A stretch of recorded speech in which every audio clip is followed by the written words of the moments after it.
문득 이런저런 생각이 많은 시기가 찾아올 때가 있습니다. 노후 걱정, 자식 걱정, 건강 걱정 등 많은 걱정들이 찾아오면 결국 현재에 만족하지 못하고 불행함을 느끼게 됩니다.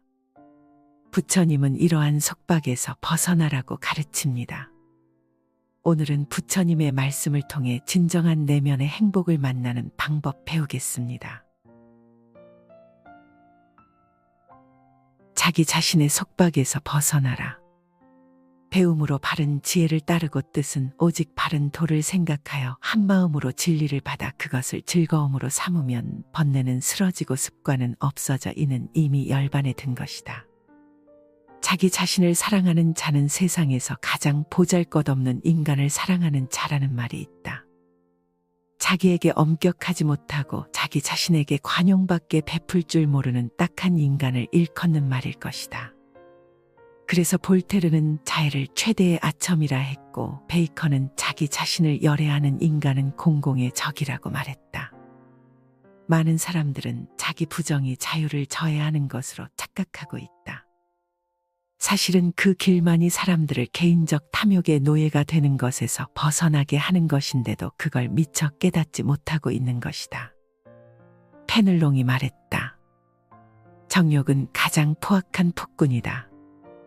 정욕에 지면 당신은 자유롭게 숨쉬는 힘마저 잃고 계속되는 투쟁 속에 떨어져 버린다. 하지만 사람들은 이것을 태연하게 자유라고 부른다. 욕심을 버릴 수 있는 길은 그대 안에 있다. 욕심을 버려 집착이 없고 3개의 장애를 이미 벗어나 어떠한 욕망도 끊어버린 이 사람이야말로 가장 뛰어난 사람이다. 나의 가슴 속에는 2개의 영혼이 살고 있다. 하나는 억센 애욕에 사로잡혀서 현세에 집착하고 또 하나는 이 현세를 떠나서 높이 영의 세계를 지향하려 한다. 괴테의 파우스트에 나오는 한 대목이다. 사람들은 누구나 할 것 없이 이러한 갈등을 겪는다. 한 번쯤 애욕 쪽에 몸을 담갔다가 얼마 후 자리를 옮겨 영의 세계로 들어가 보기도 한다. 그렇게 쉴 새 없이 드나들면서 선과 악에 대하여 경험한다. 그러나 언제나 욕심이 우위에 선다. 사자와 나귀가 함께 사냥을 나갔다. 사자는 기운을, 나귀는 빠른 발을 이용했던 것이다. 많은 짐승을 잡아놓았을 때 사자는 그것을 셋으로 나누었다. 그런 다음 천천히 나귀에게 말했다. 첫 번째 것은 내가 갖겠다. 왕이라는 이름의 몫이다. 두 번째 것은 너와 대등한 짝의 자격으로 갖겠다. 그리고 세 번째 것은 내가 도망가지 않으면 너에게 큰 화를 초래할 것이다. 욕심은 이런 식으로 쑥쑥 자란다. 그렇게 변모한다. 그대의 욕심을 멈추게 할 자는 그대뿐이다. 그대가 아니면 어느 누구도 그대 욕심의 꼬리를 붙잡아 맬 수 없다. 끝내 그 억센 애욕에 사로잡혀 있을 것인가를 스스로 결정하라. 그대는 무거운 짐을 지고 있는 것인지도 모른다. 비록 경전을 많이 외운다 해도 뜻을 알지 못하면 무슨 이로움이 있으랴. 단 한마디 법고라도 뜻을 알고 행하면 도를 얻는다. 붓다께서 사위성에 계실 때였다. 반특이라는 비구가 있었는데 원래부터 재주가 없는 사람이었다. 500명의 아라한이 매일같이 그를 가르치기에 3년이나 흘렀지만 그는 단 한 개송도 깨닫지 못했다. 천하의 사람들이 그의 우둔함을 알았다. 붓다께서는 그를 가엾게 여겨 입을 지키고 뜻을 거두고 몸으로 범하지 말라는 한계송을 일러주고 그 뜻까지 자세하게 설명해 주었다. 반특은 문득 크게 깨우쳐 아라한이 되었다. 어느 날 파사익 왕이 붓다와 그의 제자들을 초청했다. 붓다께서는 반특에게 바로를 들리시고 뒤를 따라 그의 위신을 나타나게 했다. 왕이 놀라서 묻자 붓다께서 대답하셨다. 반드시 많이 배우는 것을 필요로 하지 않는다. 행하는 것이 제일이다. 아무리 많이 배우고 많이 알더라도 행하지 않으면 무슨 이익이 있겠는가. 장자가 말했다. 나보다 먼저 나서 도를 듣기를 진실로 나보다 먼저라면 내 너를 스승으로 조칠 것이다. 나보다 뒤에 나서 도를 듣기를 나보다 먼저라면 내 일을 스승으로 좇을 것이다. 도를 스승으로 하는데 어찌 그 아이가 나보다 선후에 난 것을 가릴 것이 있는가. 이런 까닭으로 귀함도 없고 천함도 없고 어른도 없고 아이도 없으니 도가 있는 곳이 스승이 있는 곳이다. 깨달음은 그런 것이다. 그대가 남보다 먼저 단 한마디의 법구라도 뜻을 알고 행했다면 그대는 그만큼 앞선 사람이다. 아무리 많은 경전을 외울 수 있다 하더라도 그 뜻을 모른다면 그것은 아무것도 아닌 것이다. 뜻을 알아야 깨달을 수 있고 깨달음이 있어야 행할 수 있을 것이 아닌가. 군맹무상은 그래서 생겨난 말인지도 모르겠다. 이 말은 장님 여러 사람이 코끼리를 만져보는데 배를 만져본 장님은 코끼리가 바람벽 같다고 하고 다리를 만진 장님은 기둥 같다고 한 데서 나온 말이다. 법을 믿고 따르라. 모든 사물을 좁은 소견과 주관으로 잘못 판단하지 말라. 라즈니 시는 이런 말로 우리에게 충고한다. 신을 알고 신이라는 단어를 사용한다면 그 말은 다이아몬드처럼 광채가 있다. 그러나 신에 대해 아무것도 모른다면 그것은 색깔도 광채도 없는 보통의 돌멩이일 뿐이다. 그것은 무거운 짐일 뿐이다. 그 돌멩이는 그대의 날개가 되지 못할 것이며 그대를 가볍게 만들지도 못할 것이다. 그 돌멩이를 과감히 떼어버려라. 그리고 법구경 속으로 뛰어들어라. 행복의 창고에는 수없이 많은 것이 들어있다. 비록 사람이 100년을 살더라도 정도를 멀리하고 계율을 지나지 않으면 하루를 살아도 계율을 지키고 뜻을 바르게 하여 선정에 드는 것만 못하다. 비록 사람이 100년을 살더라도 악한 지혜가 어지럽게 날뛰면 하루를 살아도 한마음으로 바른 지혜를 배우는 것만 못하다. 행복의 창고에는 수없이 많은 것이 들어있다. 사랑과 평화, 은혜와 은총, 부유와 충만 등등 이루 헤아릴 수 없을 정도로 많은 것이 가득 차 있다. 그래서 사람들은 뜻을 이루어 조금도 부족함이 없는 마음 상태를 행복이라는 한마디로 말한다. 그러나 그 모든 것들이 있는 상태를 참으로 행복한 삶이라고 할 수 있을지는 의문이 간다. 지금 그곳에 가득 차 있는 것들은 한결같이 한시적이며 상대적인 현상에 불과한 것들이기 때문이다. 안톤 체호프는 지상에서의 생활에는 절대적 행복이란 있을 수 없다고 강변한다. 행복은 그 내부의 행복의 요소를 숨기고 있거나 항상 외부의 무엇에 의하여 느끼는 것일 뿐이라는 것이다. 그러면서 더욱 힘주어 말한다. 우리들은 다만 행복을 바랄 뿐 행복은 없다. 있을 리가 만무하다. 설사 인생의 의의나 목적이 있다 하더라도 그것은 우리들의 행복에 있는 것이 아니라 보다 더 합리적이고 위대한 것 중에 있는 것이다. 그렇다. 왜 이 순간에 우리는 붓다를 머리에 떠올릴 수 있는가? 붓다의 모든 것은 한시적인 것이 아니고 영원한 것이기 때문이다. 그 속에는 바른 지혜가 있다. 삶의 행복을 영원성에다 뿌리 내리지 않는 한 우리는 그 모든 한시적인 것들과 함께 소멸하고 만다. 그래도 그 모든 것들을 행복이라는 이름으로 부를 수 있겠는가? 단 하루를 살더라도 말이다. 붓다께서 사위성에 계실 때였다. 성의 동남쪽에는 깊고 넓은 강이 있었는데 그 강가에 사는 사람들은 믿음이 없었다. 붓다께서는 그들을 위해 설법하셨으나 그들은 진심으로 믿지 않았다. 그래서 신통력을 써서 어떤 사람을 강의 남쪽에서부터 물 위로 걸어오게 했다. 그 사람은 붓다 앞에 멈추어 예배했다. 그 광경을 보고 놀란 사람들이 물었다. 우리는 옛날부터 이곳에 살았지만 물 위를 걸어서 강을 건너는 사람을 보지 못했어. 그대는 어떤 도술이 있어서 물 위를 걸을 수가 있었어. 나는 이 강이 남쪽에 사는 어리석고 고지식한 사람이랍니다. 붓다께서 마침 이곳에서 법을 설하신다는 말을 듣고 오려고 했지만 강 때문에 올 수 없었습니다. 그래서 강가에 있는 사람들에게 강이 얼마나 깊으냐고 물었더니 발목 정도밖에 안 된다기에 그 말만 믿고 그대로 건넜을 뿐 내게 다른 큰 도술이 있는 것은 아닙니다. 그때 붓다께서 그를 칭찬하셨다. 착하도다. 확실한 믿음과 정성만 가졌다면 생사의 깊은 못도 건널 수 있거늘 면리의 강을 건너는 것이 뭐 그리 신기한가. 그런 것이다. 참된 믿음은 모든 힘의 일치점인 것이다. 그대가 강의 이편에 있거나 저편에 있더라도 오로지 그대의 믿음만 확실하다면 언제나 그 강물은 그대의 발바닥 아래에 있을 뿐인 것이다. 원망하는 마음은 불행을 불러들인다. 나의 삶은 이미 편안하여 원망 속에서도 성내지 않는다.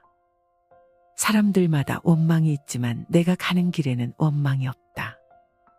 나의 삶은 이미 편안하여 병든 속에서도 병을 앓지 않는다. 사람들마다 병이 있지만 내가 가는 길에는 병이 없다. 여우 한 마리가 해를 끼친 농부로부터 크게 진노를 샀다. 여우를 원망하며 이를 갈던 농부는 여우를 잡자 아주 호된 안갚음을 해주리라 마음먹었다. 그는 여우 꼬리에 기름 먹인 밧줄을 동여매고 불을 붙인 다음 옆구리를 발로 걷어찼다. 한결 마음이 후련해진 농부는 죽을 힘을 다해 달아나는 여우를 보며 통쾌해했다. 그런데 놀란 여우의 발길이 농부의 밀밭으로 줄다름치는 게 아닌가. 그 밀밭은 밀이 다 여물어 이제 막 걷어들일 참이었다.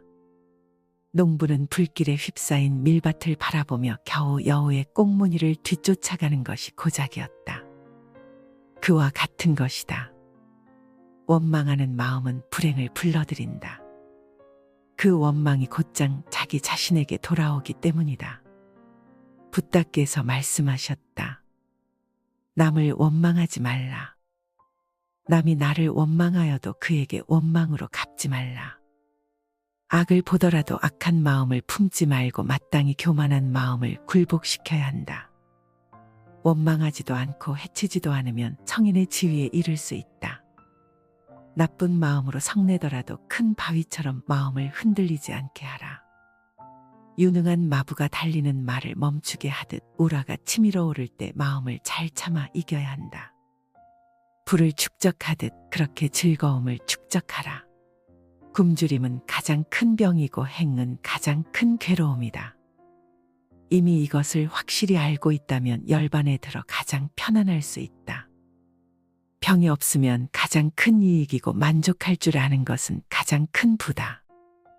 후덕한 것은 가장 큰 친구이고 열반은 가장 큰 즐거움이다. 법을 배워 지니는 그 맛을 알고 번뇌를 멀리하여 고요히 생각하면 음욕도 없고 굶주림도 없어 진리의 음식을 먹을 수 있다. 즐거움은 인생에서 재산과 같은 것이다. 반대로 괴로움은 인생에서 낭비와도 다를 것이 없다. 불을 축적해가듯 즐거움을 축적해간다면 그의 삶은 참으로 넉넉해지겠지만 끊임없는 낭비로 괴로움을 축적해간다면 그의 삶은 마침내 파산에 이르게 되고 말 것이다. 붓다께서 참파성에 가가 연못가에 계실 때 제자 사리불에게 설법하게 하셨다. 비구들이여 그대들에게 설법하리니 명심하시라. 수행하는 사람들에겐 7가지 재산이 있다. 믿음이 재산이다. 계율이 재산이다. 양심의 부끄러움이 재산이다. 남에게 용서받을 줄 아는 것이 재산이다. 법을 많이 듣는 것이 재산이다. 널리 베푸는 것이 재산이다. 어리석지 않고 지혜로움이 재산이다. 그러나 사람들은 이러한 재산을 쉽사리 이해하려 들지 않는다. 이러한 재산들이 쌓여서 마침내는 커다란 즐거움이 되는 그 이치마저도 깨달으려 하지 않는다. 그들은 마치 사랑도 없이 아내를 갖는 것처럼 진정한 행복도 없이 부를 늘리려 할 뿐이다. 어느 곳에 훌륭한 장자 한 분이 살고 있었다. 암바라 열매를 매우 좋아한 그는 하인을 과수원에 보내 암바라 열매를 사오도록 일렀다. 달고 맛있는 것으로 골라 사오너라. 하인은 이웃에 있는 과수원으로 갔다. 암바라가 먹음직스럽게 주렁주렁 매달려 있었다. 과수원 주인이 반겨 맞으면서 말했다. 어디 맛있는 것으로 골라보시죠.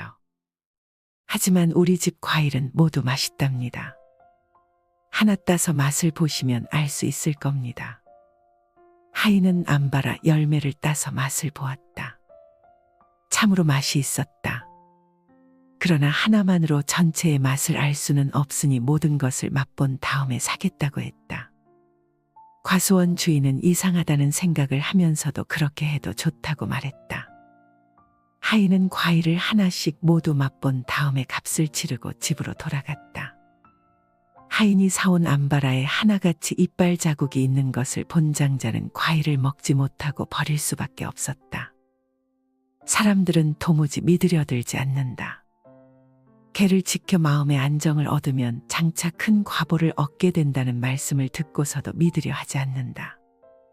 파스칼은 이렇게 말했다. 많은 사람들은 자기의 만족을 잃게 되는 것을 아주 슬픈 일이라고 생각한다. 그러나 기쁨을 아는 동시에 그 기쁨의 이유가 없어지더라도 슬퍼하지 않는 사람만이 옳은 사람이다. 진정한 즐거움을 찾아라. 그대의 삶에 참으로 필요한 재산이 무엇인지를 확인하라. 비난의 목소리는 꼬리에 꼬리를 물고 이어진다. 사람이 서로 비방하고 헐뜯는 것은 옛날부터 지금까지 한결같다. 말이 많아도 헐뜯고 말이 어눌해도 헐뜯고 말이 알맞아도 헐뜯어 세상에는 헐뜯지 않는 것이 없다. 욕심을 조차 성인마저 비난하느니 중화로 제어하지 못하면 한편으로 헐뜯고 한편으로 칭찬하여 다만 이익과 명예를 위할 뿐이다. 어느 날 기분 좋은 연회가 베풀어졌다. 연회가 거의 끝나갈 무렵 손님으로 왔던 한 사람이 인사를 하고 먼저 돌아갔다. 그러자 자리에 남아있던 사람들이 입을 모아 먼저 가버린 사람을 비난했다. 악담을 늘어놓는 것도 서슴지 않았다. 이어 두 번째 손님이 자리를 뜨자 남아있던 사람들은 똑같은 말로 그 사람을 비난했다.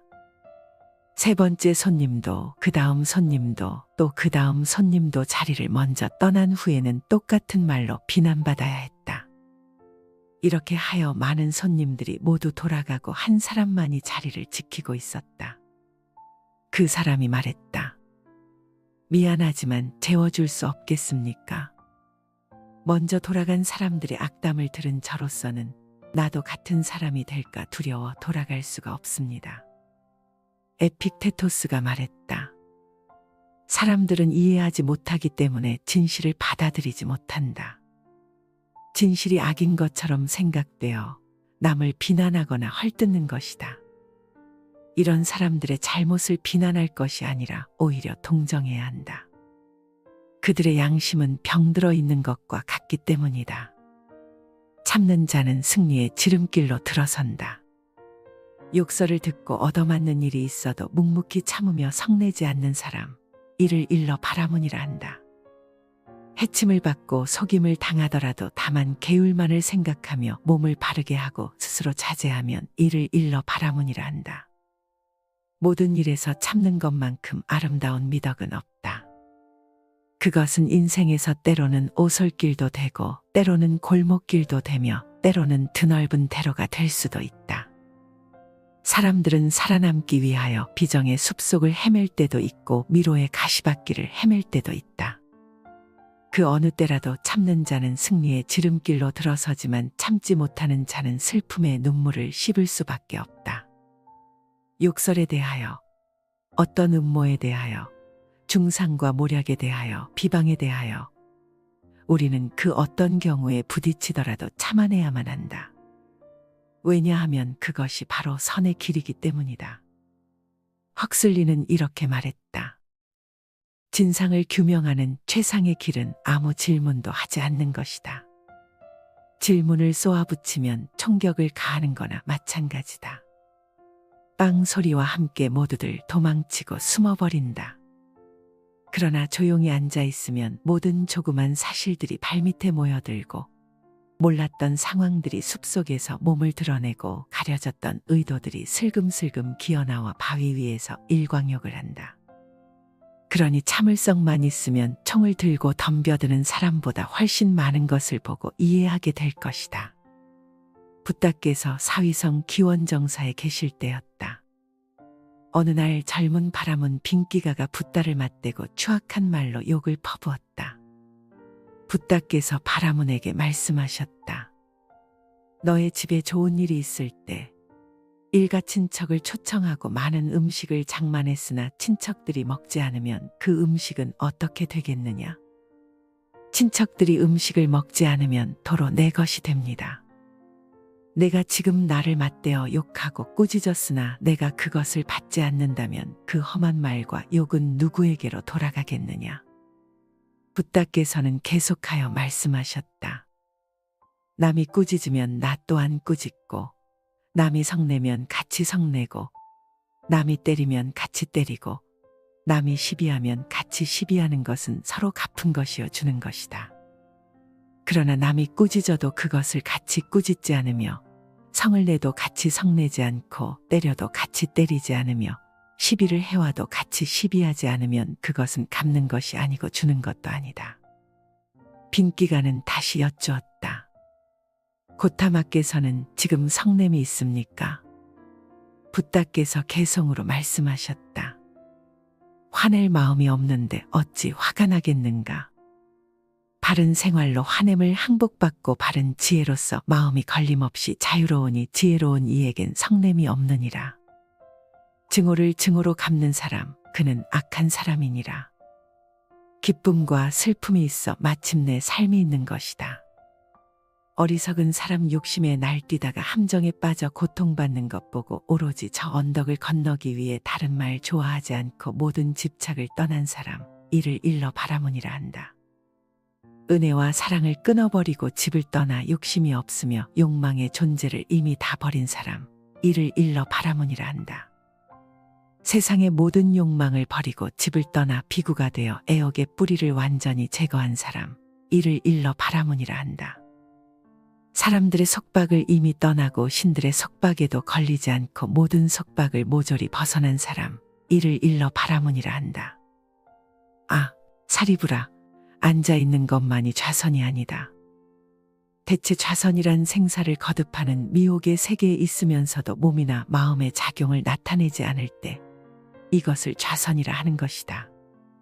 또 깨달음의 길을 걸으면서도 세속적인 일상생활을 보내는 것이 좌선이며 마음이 안에 갇히며 정적에 잠기는 것도 아니고 밖을 향해 어지러워지지도 않는 것이 좌선이며 많은 그릇된 생각을 그대로 지닌 채 수도를 행하는 것이 좌선이며 번뇌를 끊지 않은 채 궁극적인 깨달음에 들어가는 것이 좌선이다.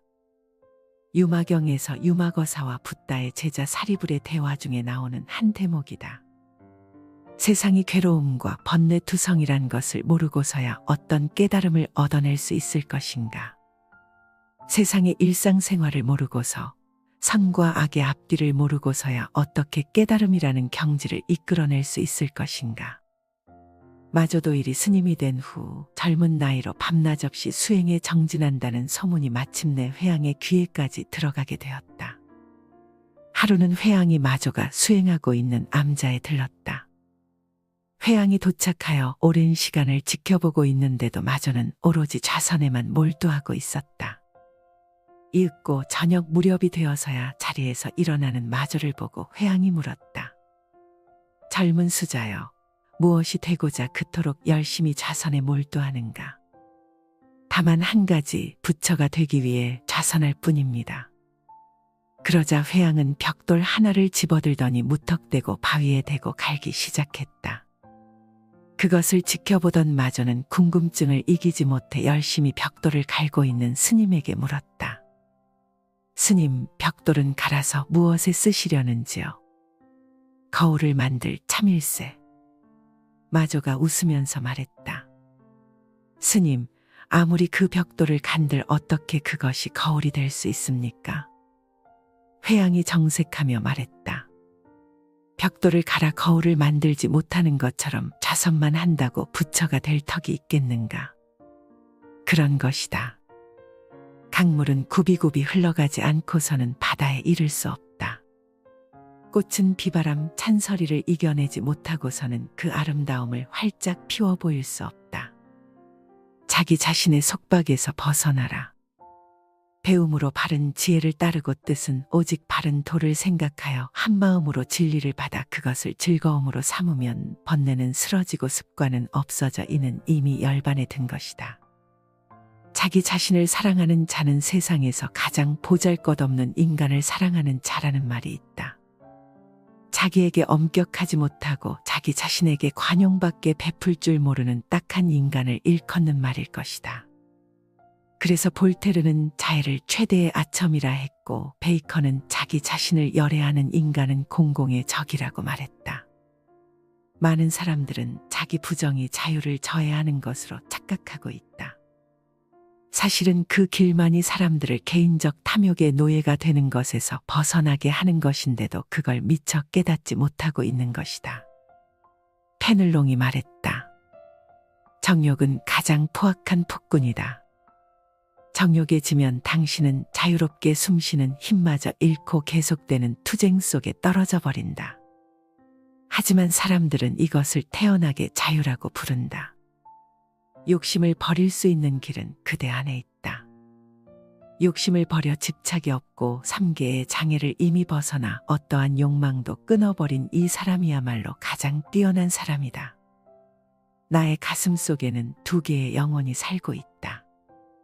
하나는 억센 애욕에 사로잡혀서 현세에 집착하고 또 하나는 이 현세를 떠나서 높이 영의 세계를 지향하려 한다.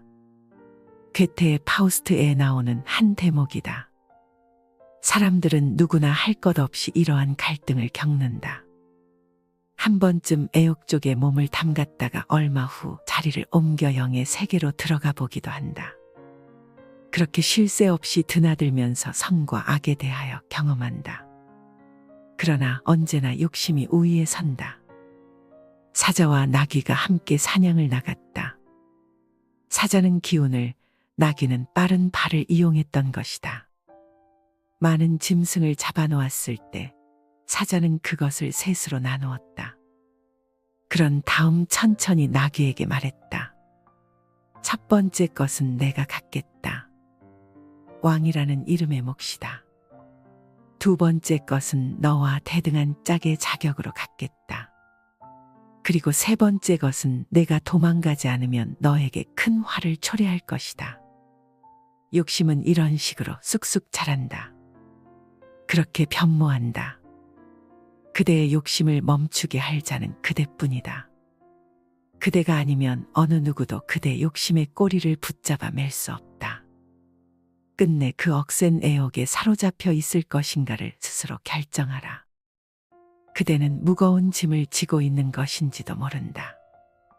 비록 경전을 많이 외운다 해도 뜻을 알지 못하면 무슨 이로움이 있으랴. 단 한마디 법고라도 뜻을 알고 행하면 도를 얻는다. 붓다께서 사위성에 계실 때였다. 반특이라는 비구가 있었는데 원래부터 재주가 없는 사람이었다. 500명의 아라한이 매일같이 그를 가르치기에 3년이나 흘렀지만 그는 단 한 개성도 깨닫지 못했다. 천하의 사람들이 그의 우둔함을 알았다.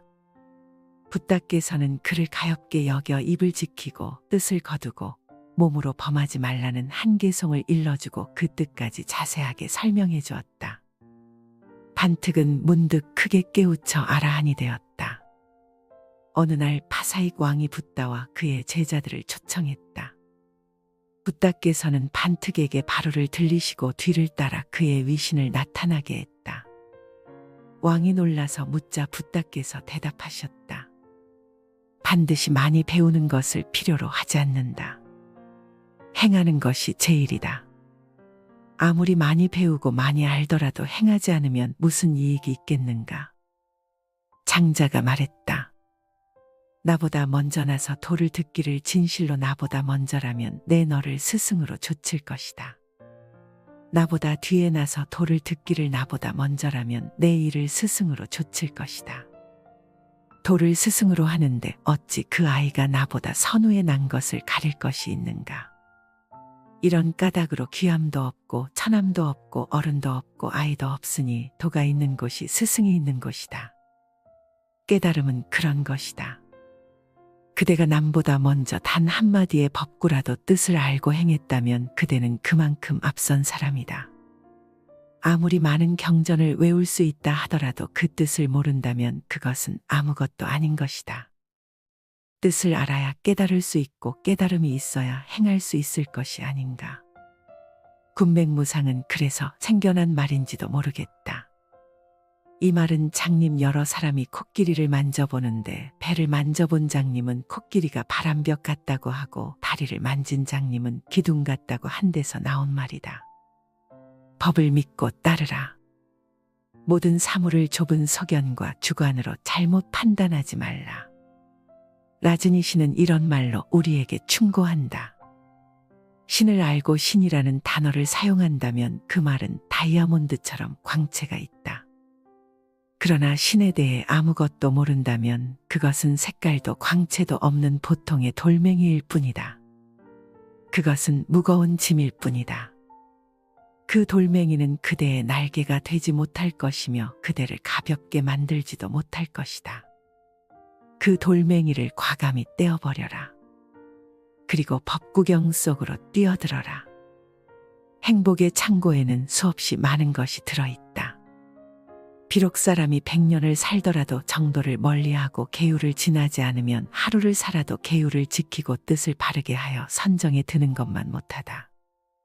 비록 사람이 100년을 살더라도 악한 지혜가 어지럽게 날뛰면 하루를 살아도 한마음으로 바른 지혜를 배우는 것만 못하다. 행복의 창고에는 수없이 많은 것이 들어있다. 사랑과 평화, 은혜와 은총, 부유와 충만 등등 이루 헤아릴 수 없을 정도로 많은 것이 가득 차 있다. 그래서 사람들은 뜻을 이루어 조금도 부족함이 없는 마음 상태를 행복이라는 한마디로 말한다. 그러나 그 모든 것들이 있는 상태를 참으로 행복한 삶이라고 할 수 있을지는 의문이 간다. 지금 그곳에 가득 차 있는 것들은 한결같이 한시적이며 상대적인 현상에 불과한 것들이기 때문이다. 안톤 체호프는 지상에서의 생활에는 절대적 행복이란 있을 수 없다고 강변한다. 행복은 그 내부의 행복의 요소를 숨기고 있거나 항상 외부의 무엇에 의하여 느끼는 것일 뿐이라는 것이다. 그러면서 더욱 힘주어 말한다. 우리들은 다만 행복을 바랄 뿐 행복은 없다. 있을 리가 만무하다. 설사 인생의 의의나 목적이 있다 하더라도 그것은 우리들의 행복에 있는 것이 아니라 보다 더 합리적이고 위대한 것 중에 있는 것이다. 그렇다. 왜 이 순간에 우리는 붓다를 머리에 떠올릴 수 있는가? 붓다의 모든 것은 한시적인 것이 아니고 영원한 것이기 때문이다. 그 속에는 바른 지혜가 있다. 삶의 행복을 영원성에다 뿌리 내리지 않는 한 우리는 그 모든 한시적인 것들과 함께 소멸하고 만다. 그래도 그 모든 것들을 행복이라는 이름으로 부를 수 있겠는가? 단 하루를 살더라도 말이다. 붓다께서 사위성에 계실 때였다. 성의 동남쪽에는 깊고 넓은 강이 있었는데 그 강가에 사는 사람들은 믿음이 없었다.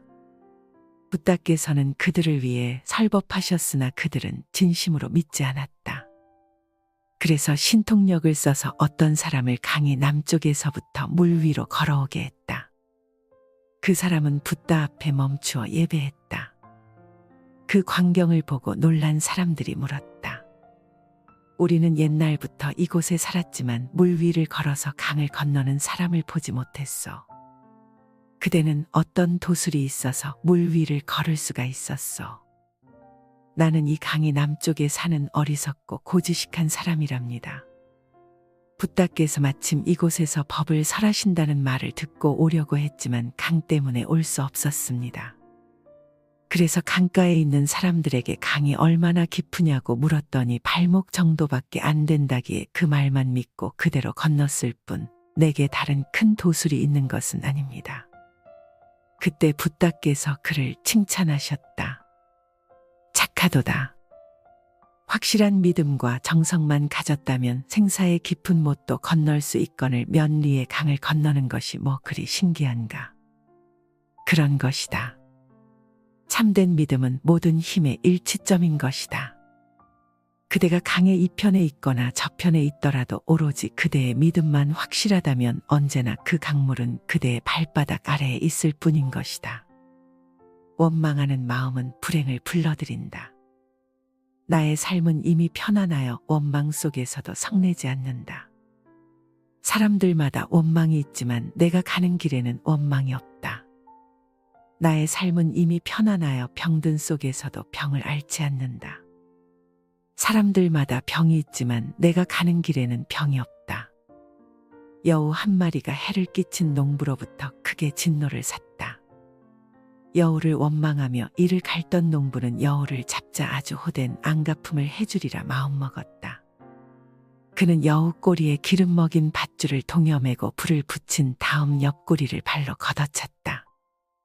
한결 마음이 후련해진 농부는 죽을 힘을 다해 달아나는 여우를 보며 통쾌해했다. 그런데 놀란 여우의 발길이 농부의 밀밭으로 줄다름치는 게 아닌가. 그 밀밭은 밀이 다 여물어 이제 막 걷어들일 참이었다. 농부는 불길에 휩싸인 밀밭을 바라보며 겨우 여우의 꽁무니를 뒤쫓아가는 것이 고작이었다. 그와 같은 것이다. 원망하는 마음은 불행을 불러들인다. 그 원망이 곧장 자기 자신에게 돌아오기 때문이다. 붓다께서 말씀하셨다. 남을 원망하지 말라. 남이 나를 원망하여도 그에게 원망으로 갚지 말라. 악을 보더라도 악한 마음을 품지 말고 마땅히 교만한 마음을 굴복시켜야 한다. 원망하지도 않고 해치지도 않으면 성인의 지위에 이를 수 있다. 나쁜 마음으로 성내더라도 큰 바위처럼 마음을 흔들리지 않게 하라. 유능한 마부가 달리는 말을 멈추게 하듯 우라가 치밀어 오를 때 마음을 잘 참아 이겨야 한다. 불을 축적하듯 그렇게 즐거움을 축적하라. 굶주림은 가장 큰 병이고 행은 가장 큰 괴로움이다. 이미 이것을 확실히 알고 있다면 열반에 들어 가장 편안할 수 있다. 병이 없으면 가장 큰 이익이고 만족할 줄 아는 것은 가장 큰 부다.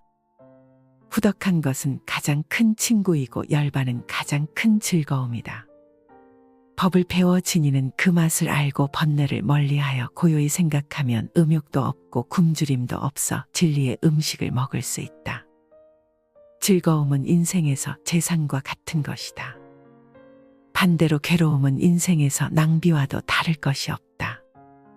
불을 축적해가듯 즐거움을 축적해간다면 그의 삶은 참으로 넉넉해지겠지만 끊임없는 낭비로 괴로움을 축적해간다면 그의 삶은 마침내 파산에 이르게 되고 말 것이다. 붓다께서 참파성에 가가 연못가에 계실 때 제자 사리불에게 설법하게 하셨다. 비구들이여 그대들에게 설법하리니 명심하시라. 수행하는 사람들에겐 7가지 재산이 있다. 믿음이 재산이다. 계율이 재산이다. 양심의 부끄러움이 재산이다. 남에게 용서받을 줄 아는 것이 재산이다. 법을 많이 듣는 것이 재산이다. 널리 베푸는 것이 재산이다. 어리석지 않고 지혜로움이 재산이다.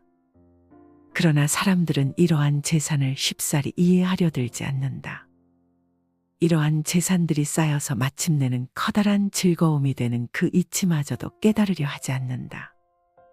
그들은 마치 사랑도 없이 아내를 갖는 것처럼 진정한 행복도 없이 부를 늘리려 할 뿐이다. 어느 곳에 훌륭한 장자 한 분이 살고 있었다. 암바라 열매를 매우 좋아한 그는 하인을 과수원에 보내 암바라 열매를 사오도록 일렀다.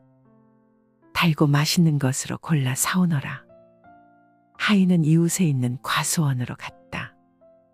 암바라가 먹음직스럽게 주렁주렁 매달려 있었다. 과수원 주인이 반겨 맞으면서 말했다. 어디 맛있는 것으로 골라보시죠. 하지만 우리 집 과일은 모두 맛있답니다. 하나 따서 맛을 보시면 알 수 있을 겁니다. 하인은 암바라 열매를 따서 맛을 보았다. 참으로 맛이 있었다. 그러나 하나만으로 전체의 맛을 알 수는 없으니 모든 것을 맛본 다음에 사겠다고 했다. 과수원 주인은 이상하다는 생각을 하면서도 그렇게 해도 좋다고 말했다. 하인은 과일을 하나씩 모두 맛본 다음에 값을 치르고 집으로 돌아갔다. 하인이 사온 암바라에 하나같이 이빨 자국이 있는 것을 본 장자는 과일을 먹지 못하고 버릴 수밖에 없었다. 사람들은 도무지 믿으려 들지 않는다. 개를 지켜 마음의 안정을 얻으면 장차 큰 과보를 얻게 된다는 말씀을 듣고서도 믿으려 하지 않는다.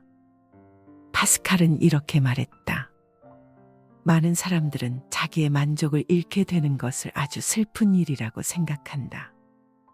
그러나 기쁨을 아는 동시에 그 기쁨의 이유가 없어지더라도 슬퍼하지 않는 사람만이 옳은 사람이다. 진정한 즐거움을 찾아라. 그대의 삶에 참으로 필요한 재산이 무엇인지를 확인하라.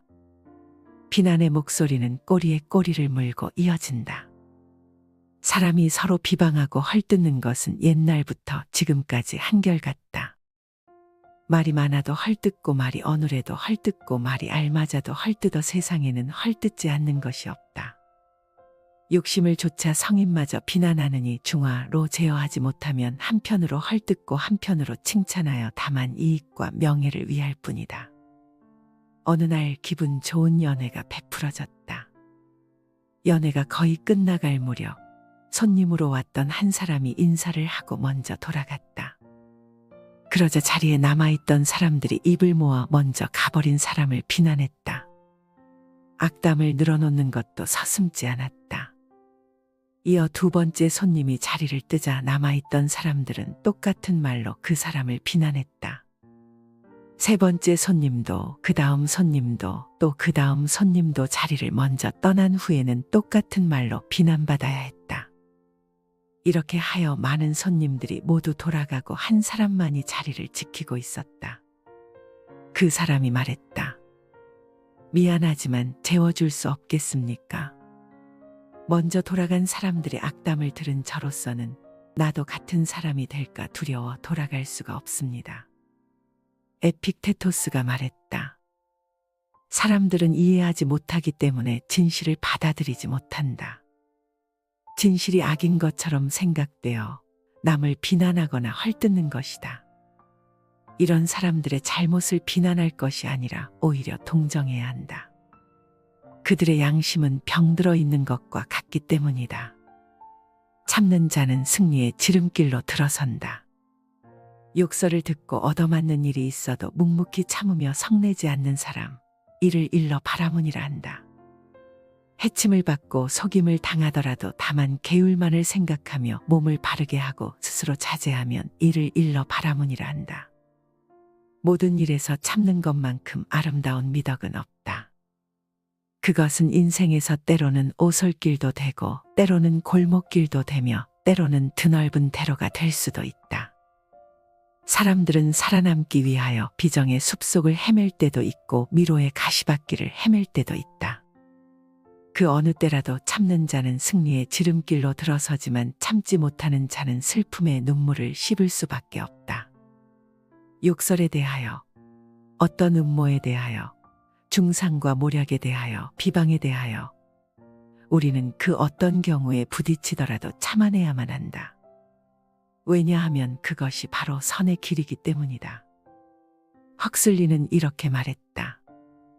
진상을 규명하는 최상의 길은 아무 질문도 하지 않는 것이다. 질문을 쏘아붙이면 총격을 가하는 거나 마찬가지다. 빵 소리와 함께 모두들 도망치고 숨어버린다. 그러나 조용히 앉아 있으면 모든 조그만 사실들이 발밑에 모여들고 몰랐던 상황들이 숲속에서 몸을 드러내고 가려졌던 의도들이 슬금슬금 기어나와 바위 위에서 일광욕을 한다.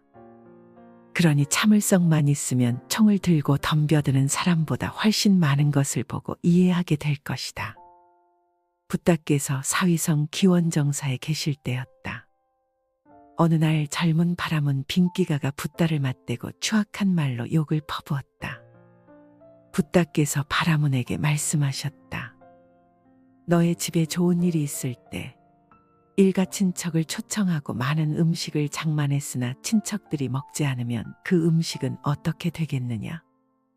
친척들이 음식을 먹지 않으면 도로 내 것이 됩니다.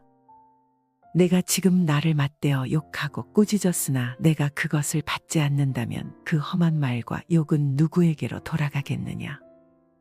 붓다께서는 계속하여 말씀하셨다.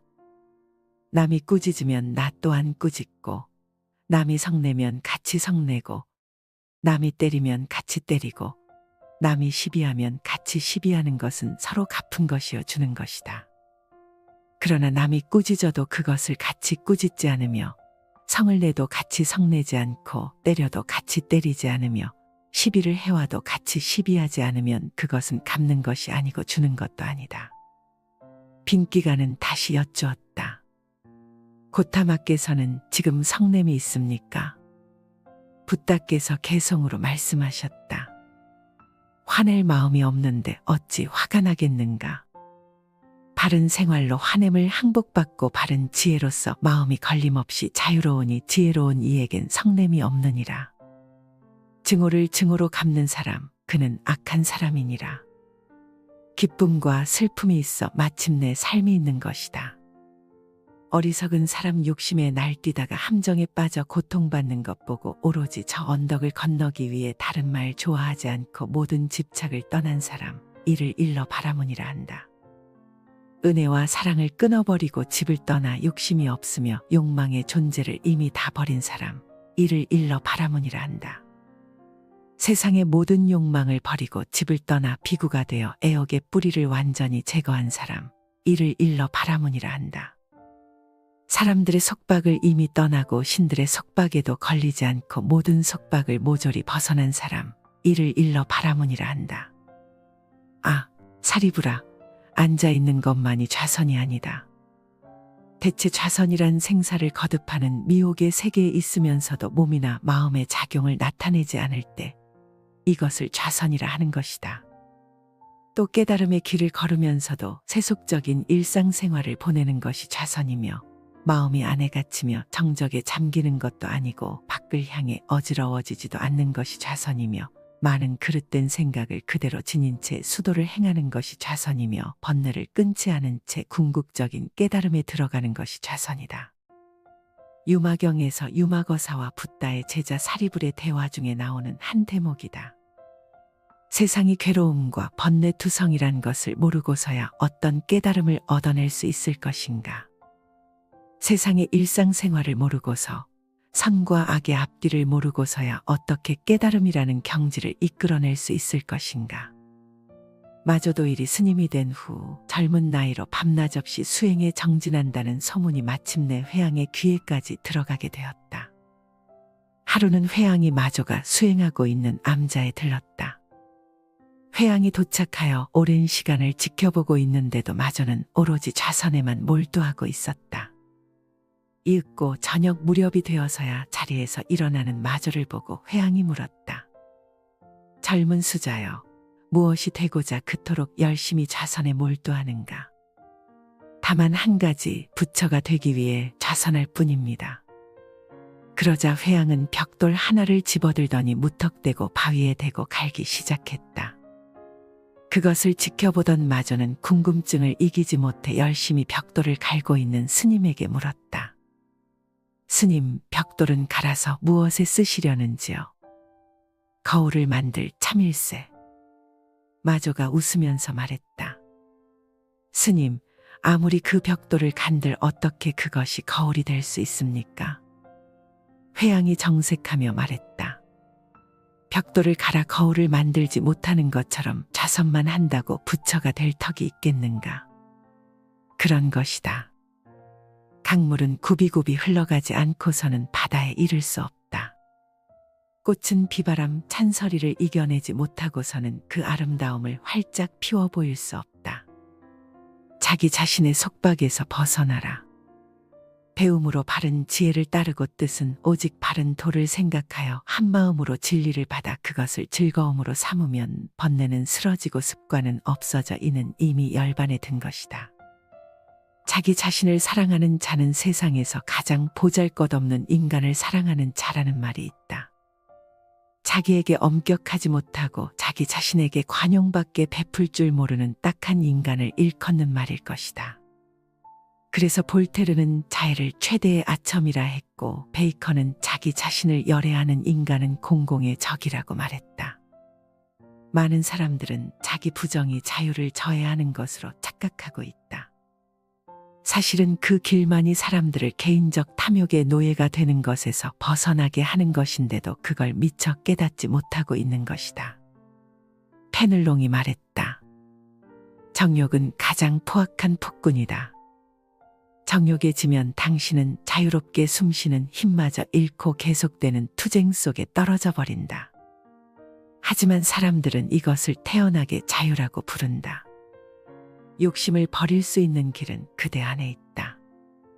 욕심을 버려 집착이 없고 삼계의 장애를 이미 벗어나 어떠한 욕망도 끊어버린 이 사람이야말로 가장 뛰어난 사람이다. 나의 가슴 속에는 두 개의 영혼이 살고 있다. 하나는 억센 애욕에 사로잡혀서 현세에 집착하고 또 하나는 이 현세를 떠나서 높이 영의 세계를 지향하려 한다. 괴테의 파우스트에 나오는 한 대목이다. 사람들은 누구나 할 것 없이 이러한 갈등을 겪는다. 한 번쯤 애욕 쪽에 몸을 담갔다가 얼마 후 자리를 옮겨 영의 세계로 들어가 보기도 한다. 그렇게 쉴 새 없이 드나들면서 선과 악에 대하여 경험한다. 그러나 언제나 욕심이 우위에 선다. 사자와 나귀가 함께 사냥을 나갔다. 사자는 기운을, 나귀는 빠른 발을 이용했던 것이다. 많은 짐승을 잡아놓았을 때 사자는 그것을 셋으로 나누었다. 그런 다음 천천히 나귀에게 말했다. 첫 번째 것은 내가 갖겠다. 왕이라는 이름의 몫이다. 두 번째 것은 너와 대등한 짝의 자격으로 갖겠다. 그리고 세 번째 것은 내가 도망가지 않으면 너에게 큰 화를 초래할 것이다. 욕심은 이런 식으로 쑥쑥 자란다. 그렇게 변모한다. 그대의 욕심을 멈추게 할 자는 그대뿐이다. 그대가 아니면 어느 누구도 그대 욕심의 꼬리를 붙잡아 맬 수 없다. 끝내 그 억센 애욕에 사로잡혀 있을 것인가를 스스로 결정하라. 그대는 무거운 짐을 지고 있는 것인지도 모른다. 비록 경전을 많이 외운다 해도 뜻을 알지 못하면 무슨 이로움이 있으랴. 단 한마디 법고라도 뜻을 알고 행하면 도를 얻는다. 붓다께서 사위성에 계실 때였다. 반특이라는 비구가 있었는데 원래부터 재주가 없는 사람이었다. 500명의 아라한이 매일같이 그를 가르치기에 3년이나 흘렀지만 그는 단 한 개송도 깨닫지 못했다. 천하의 사람들이 그의 우둔함을 알았다. 붓다께서는 그를 가엾게 여겨 입을 지키고 뜻을 거두고 몸으로 범하지 말라는 한계송을 일러주고 그 뜻까지 자세하게 설명해 주었다. 반특은 문득 크게 깨우쳐 아라한이 되었다. 어느 날 파사익 왕이 붓다와 그의 제자들을 초청했다. 붓다께서는 반특에게 바로를 들리시고 뒤를 따라 그의 위신을 나타나게 했다. 왕이 놀라서 묻자 붓다께서 대답하셨다. 반드시 많이 배우는 것을 필요로 하지 않는다. 행하는 것이 제일이다. 아무리 많이 배우고 많이 알더라도 행하지 않으면 무슨 이익이 있겠는가. 장자가 말했다.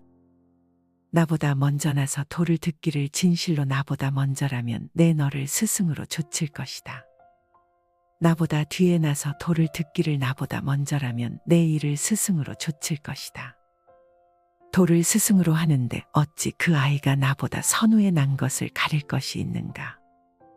이런 까닭으로 귀함도 없고 천함도 없고 어른도 없고 아이도 없으니 도가 있는 곳이 스승이 있는 곳이다. 깨달음은 그런 것이다. 그대가 남보다 먼저 단 한마디의 법구라도 뜻을 알고 행했다면 그대는 그만큼 앞선 사람이다.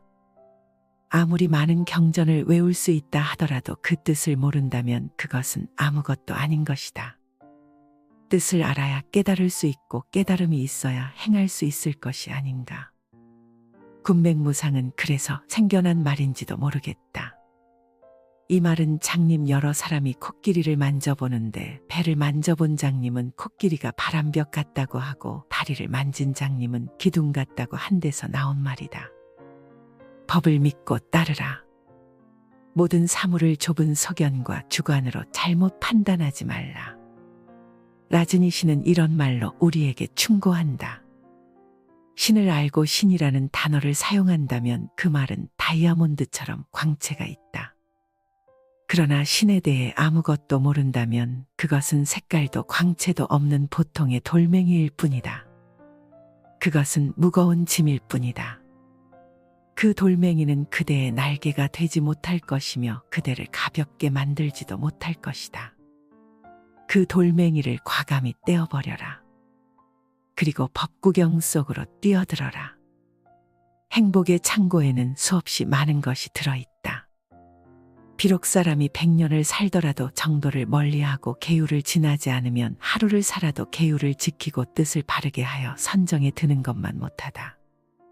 비록 사람이 100년을 살더라도 악한 지혜가 어지럽게 날뛰면 하루를 살아도 한마음으로 바른 지혜를 배우는 것만 못하다. 행복의 창고에는 수없이 많은 것이 들어있다. 사랑과 평화, 은혜와 은총, 부유와 충만 등등 이루 헤아릴 수 없을 정도로 많은 것이 가득 차 있다. 그래서 사람들은 뜻을 이루어 조금도 부족함이 없는 마음 상태를 행복이라는 한마디로 말한다. 그러나 그 모든 것들이 있는 상태를 참으로 행복한 삶이라고 할 수 있을지는 의문이 간다. 지금 그곳에 가득 차 있는 것들은 한결같이 한시적이며 상대적인 현상에 불과한 것들이기 때문이다. 안톤 체호프는 지상에서의 생활에는 절대적 행복이란 있을 수 없다고 강변한다. 행복은 그 내부의 행복의 요소를 숨기고 있거나 항상 외부의 무엇에 의하여 느끼는 것일 뿐이라는 것이다. 그러면서 더욱 힘주어 말한다. 우리들은 다만 행복을 바랄 뿐 행복은 없다.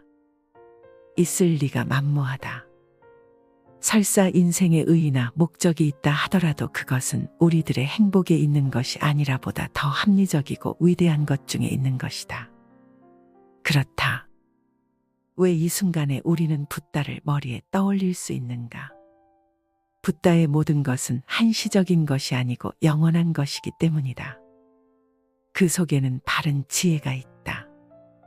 삶의 행복을 영원성에다 뿌리 내리지 않는 한 우리는 그 모든 한시적인 것들과 함께 소멸하고 만다. 그래도 그 모든 것들을 행복이라는 이름으로 부를 수 있겠는가? 단 하루를 살더라도 말이다. 붓다께서 사위성에 계실 때였다. 성의 동남쪽에는 깊고 넓은 강이 있었는데 그 강가에 사는 사람들은 믿음이 없었다. 붓다께서는 그들을 위해 설법하셨으나 그들은 진심으로 믿지 않았다. 그래서 신통력을 써서 어떤 사람을 강의 남쪽에서부터 물 위로 걸어오게 했다. 그 사람은 붓다 앞에 멈추어 예배했다. 그 광경을 보고 놀란 사람들이 물었다. 우리는 옛날부터 이곳에 살았지만 물 위를 걸어서 강을 건너는 사람을 보지 못했어. 그대는 어떤 도술이 있어서 물 위를 걸을 수가 있었어. 나는 이 강이 남쪽에 사는 어리석고 고지식한 사람이랍니다. 붓다께서 마침 이곳에서 법을 설하신다는 말을 듣고 오려고 했지만 강 때문에 올 수 없었습니다. 그래서 강가에 있는 사람들에게 강이 얼마나 깊으냐고 물었더니 발목 정도밖에 안 된다기에 그 말만 믿고 그대로 건넜을 뿐 내게 다른 큰 도술이 있는 것은 아닙니다. 그때 붓다께서 그를 칭찬하셨다. 착하도다. 확실한 믿음과 정성만 가졌다면 생사의 깊은 못도 건널 수 있거늘 면리의 강을 건너는 것이 뭐 그리 신기한가. 그런 것이다. 참된 믿음은 모든 힘의 일치점인 것이다. 그대가 강의 이편에 있거나 저편에 있더라도 오로지 그대의 믿음만 확실하다면 언제나 그 강물은 그대의 발바닥 아래에 있을 뿐인 것이다. 원망하는 마음은 불행을 불러들인다. 나의 삶은 이미 편안하여 원망 속에서도 성내지 않는다. 사람들마다 원망이 있지만 내가 가는 길에는 원망이 없다. 나의 삶은 이미 편안하여 병든 속에서도 병을 앓지 않는다. 사람들마다 병이 있지만 내가 가는 길에는 병이 없다. 여우 한 마리가 해를 끼친 농부로부터 크게 진노를 샀다. 여우를 원망하며 이를 갈던 농부는 여우를 잡자 아주 호된 안갚음을 해주리라 마음먹었다. 그는 여우 꼬리에 기름 먹인 밧줄을 동여매고 불을 붙인 다음 옆구리를 발로 걷어찼다. 한결 마음이 후련해진 농부는 죽을 힘을 다해 달아나는 여우를 보며 통쾌해했다. 그런데 놀란 여우의 발길이 농부의 밀밭으로 줄다름치는 게 아닌가. 그 밀밭은 밀이 다 여물어 이제 막 걷어들일 참이었다. 농부는 불길에 휩싸인 밀밭을 바라보며 겨우 여우의 꽁무니를 뒤쫓아가는 것이 고작이었다. 그와 같은 것이다. 원망하는 마음은 불행을 불러들인다. 그 원망이 곧장 자기 자신에게 돌아오기 때문이다. 붓다께서 말씀하셨다. 남을 원망하지 말라. 남이 나를 원망하여도 그에게 원망으로 갚지 말라. 악을 보더라도 악한 마음을 품지 말고 마땅히 교만한 마음을 굴복시켜야 한다. 원망하지도 않고 해치지도 않으면 성인의 지위에 이를 수 있다. 나쁜 마음으로 성내더라도 큰 바위처럼 마음을 흔들리지 않게 하라. 유능한 마부가 달리는 말을 멈추게 하듯 우라가 치밀어 오를 때 마음을 잘 참아 이겨야 한다. 불을 축적하듯 그렇게 즐거움을 축적하라. 굶주림은 가장 큰 병이고 행은 가장 큰 괴로움이다. 이미 이것을 확실히 알고 있다면 열반에 들어 가장 편안할 수 있다. 병이 없으면 가장 큰 이익이고 만족할 줄 아는 것은 가장 큰 부다. 후덕한 것은 가장 큰 친구이고 열반은 가장 큰 즐거움이다. 법을 배워 지니는 그 맛을 알고 번뇌를 멀리하여 고요히 생각하면 음욕도 없고 굶주림도 없어 진리의 음식을 먹을 수 있다. 즐거움은 인생에서 재산과 같은 것이다. 반대로 괴로움은 인생에서 낭비와도 다를 것이 없다. 불을 축적해가듯 즐거움을 축적해간다면 그의 삶은 참으로 넉넉해지겠지만 끊임없는 낭비로 괴로움을 축적해간다면 그의 삶은 마침내 파산에 이르게 되고 말 것이다. 붓다께서 참파성에 가가 연못가에 계실 때 제자 사리불에게 설법하게 하셨다. 비구들이여 그대들에게 설법하리니 명심하시라. 수행하는 사람들에겐 7가지 재산이 있다. 믿음이 재산이다. 계율이 재산이다. 양심의 부끄러움이 재산이다. 남에게 용서받을 줄 아는 것이 재산이다. 법을 많이 듣는 것이 재산이다. 널리 베푸는 것이 재산이다. 어리석지 않고 지혜로움이 재산이다. 그러나 사람들은 이러한 재산을 쉽사리 이해하려 들지 않는다. 이러한 재산들이 쌓여서 마침내는 커다란 즐거움이 되는 그 이치마저도 깨달으려 하지 않는다. 그들은 마치 사랑도 없이 아내를 갖는 것처럼 진정한 행복도 없이 부를 늘리려 할 뿐이다. 어느 곳에 훌륭한 장자 한 분이 살고 있었다. 암바라 열매를 매우 좋아한 그는 하인을 과수원에 보내 암바라 열매를 사오도록 일렀다. 달고 맛있는 것으로 골라 사오너라. 하인은 이웃에 있는 과수원으로 갔다. 암바라가 먹음직스럽게 주렁주렁 매달려 있었다. 과수원 주인이 반겨 맞으면서 말했다. 어디 맛있는 것으로 골라보시죠. 하지만 우리 집 과일은 모두 맛있답니다. 하나 따서 맛을 보시면 알 수 있을 겁니다. 하인은 암바라 열매를 따서 맛을 보았다. 참으로 맛이 있었다. 그러나 하나만으로 전체의 맛을 알 수는 없으니 모든 것을 맛본 다음에 사겠다고 했다. 과수원 주인은 이상하다는 생각을 하면서도 그렇게 해도 좋다고 말했다. 하인은 과일을 하나씩 모두 맛본 다음에 값을 치르고 집으로 돌아갔다.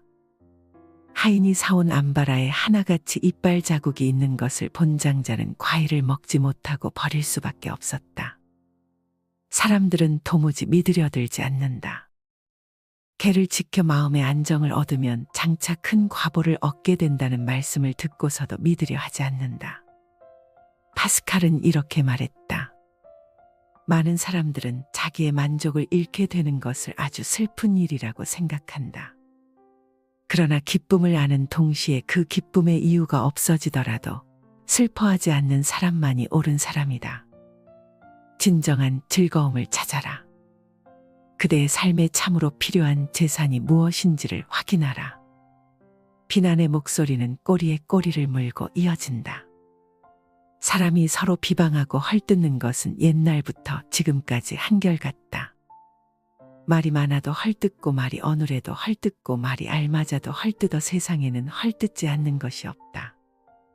욕심을 조차 성인마저 비난하느니 중화로 제어하지 못하면 한편으로 헐뜯고 한편으로 칭찬하여 다만 이익과 명예를 위할 뿐이다. 어느 날 기분 좋은 연회가 베풀어졌다. 연회가 거의 끝나갈 무렵 손님으로 왔던 한 사람이 인사를 하고 먼저 돌아갔다. 그러자 자리에 남아있던 사람들이 입을 모아 먼저 가버린 사람을 비난했다. 악담을 늘어놓는 것도 서슴지 않았다. 이어 두 번째 손님이 자리를 뜨자 남아있던 사람들은 똑같은 말로 그 사람을 비난했다. 세 번째 손님도 그 다음 손님도 또 그 다음 손님도 자리를 먼저 떠난 후에는 똑같은 말로 비난받아야 했다. 이렇게 하여 많은 손님들이 모두 돌아가고 한 사람만이 자리를 지키고 있었다. 그 사람이 말했다. 미안하지만 재워줄 수 없겠습니까? 먼저 돌아간 사람들의 악담을 들은 저로서는 나도 같은 사람이 될까 두려워 돌아갈 수가 없습니다. 에픽테토스가 말했다. 사람들은 이해하지 못하기 때문에 진실을 받아들이지 못한다. 진실이 악인 것처럼 생각되어 남을 비난하거나 헐뜯는 것이다. 이런 사람들의 잘못을 비난할 것이 아니라 오히려 동정해야 한다. 그들의 양심은 병들어 있는 것과 같기 때문이다. 참는 자는 승리의 지름길로 들어선다. 욕설을 듣고 얻어맞는 일이 있어도 묵묵히 참으며 성내지 않는 사람, 이를 일러 바라문이라 한다. 해침을 받고 속임을 당하더라도 다만 계율만을 생각하며 몸을 바르게 하고 스스로 자제하면 이를 일러 바라문이라 한다. 모든 일에서 참는 것만큼 아름다운 미덕은 없다. 그것은 인생에서 때로는 오솔길도 되고 때로는 골목길도 되며 때로는 드넓은 대로가 될 수도 있다. 사람들은 살아남기 위하여 비정의 숲속을 헤맬 때도 있고 미로의 가시밭길을 헤맬 때도 있다. 그 어느 때라도 참는 자는 승리의 지름길로 들어서지만 참지 못하는 자는 슬픔의 눈물을 씹을 수밖에 없다. 욕설에 대하여, 어떤 음모에 대하여, 중상과 모략에 대하여, 비방에 대하여 우리는 그 어떤 경우에 부딪히더라도 참아내야만 한다. 왜냐하면 그것이 바로 선의 길이기 때문이다. 헉슬리는 이렇게 말했다. 진상을 규명하는 최상의 길은 아무 질문도 하지 않는 것이다. 질문을 쏘아붙이면 총격을 가하는 거나 마찬가지다. 빵 소리와 함께 모두들 도망치고 숨어버린다. 그러나 조용히 앉아 있으면 모든 조그만 사실들이 발밑에 모여들고 몰랐던 상황들이 숲속에서 몸을 드러내고 가려졌던 의도들이 슬금슬금 기어나와 바위 위에서 일광욕을 한다. 그러니 참을성만 있으면 총을 들고 덤벼드는 사람보다 훨씬 많은 것을 보고 이해하게 될 것이다.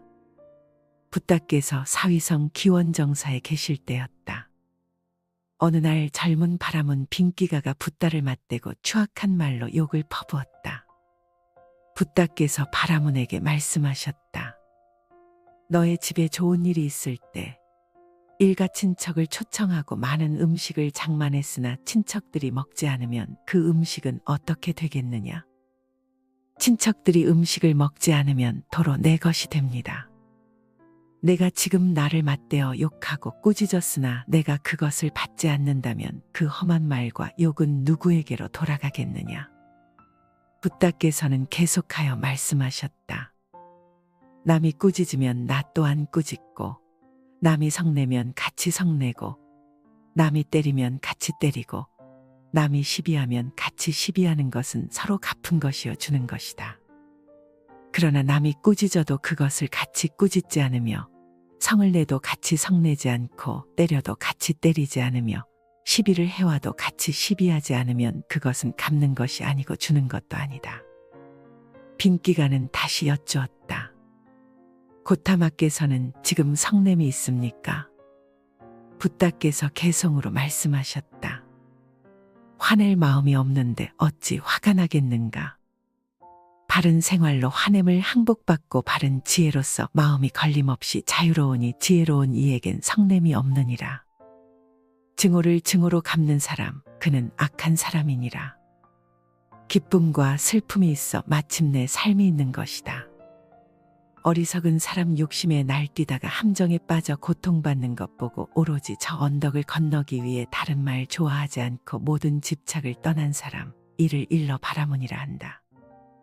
은혜와 사랑을 끊어버리고 집을 떠나 욕심이 없으며 욕망의 존재를 이미 다 버린 사람, 이를 일러 바라문이라 한다. 세상의 모든 욕망을 버리고 집을 떠나 비구가 되어 애옥의 뿌리를 완전히 제거한 사람, 이를 일러 바라문이라 한다. 사람들의 속박을 이미 떠나고 신들의 속박에도 걸리지 않고 모든 속박을 모조리 벗어난 사람, 이를 일러 바라문이라 한다. 아, 사리부라, 앉아있는 것만이 좌선이 아니다. 대체 좌선이란 생사를 거듭하는 미혹의 세계에 있으면서도 몸이나 마음의 작용을 나타내지 않을 때 이것을 좌선이라 하는 것이다. 또 깨달음의 길을 걸으면서도 세속적인 일상생활을 보내는 것이 좌선이며 마음이 안에 갇히며 정적에 잠기는 것도 아니고 밖을 향해 어지러워지지도 않는 것이 좌선이며 많은 그릇된 생각을 그대로 지닌 채 수도를 행하는 것이 좌선이며 번뇌를 끊지 않은 채 궁극적인 깨달음에 들어가는 것이 좌선이다. 유마경에서 유마거사와 붓다의 제자 사리불의 대화 중에 나오는 한 대목이다. 세상이 괴로움과 번뇌투성이란 것을 모르고서야 어떤 깨달음을 얻어낼 수 있을 것인가. 세상의 일상생활을 모르고서 선과 악의 앞뒤를 모르고서야 어떻게 깨달음이라는 경지를 이끌어낼 수 있을 것인가. 마조도일이 스님이 된 후 젊은 나이로 밤낮 없이 수행에 정진한다는 소문이 마침내 회양의 귀에까지 들어가게 되었다. 하루는 회양이 마조가 수행하고 있는 암자에 들렀다.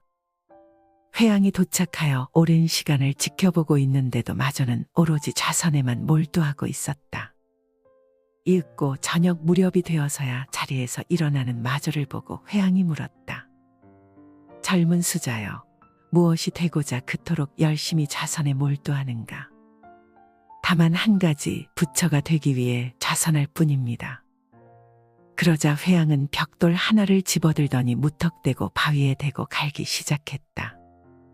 그것을 지켜보던 마조는 궁금증을 이기지 못해 열심히 벽돌을 갈고 있는 스님에게 물었다. 스님, 벽돌은 갈아서 무엇에 쓰시려는지요? 거울을 만들 참일세. 마조가 웃으면서 말했다. 스님, 아무리 그 벽돌을 간들 어떻게 그것이 거울이 될 수 있습니까? 회양이 정색하며 말했다. 벽돌을 갈아 거울을 만들지 못하는 것처럼 좌선만 한다고 부처가 될 턱이 있겠는가? 그런 것이다. 강물은 굽이굽이 흘러가지 않고서는 바다에 이를 수 없다. 꽃은 비바람 찬서리를 이겨내지 못하고서는 그 아름다움을 활짝 피워 보일 수 없다.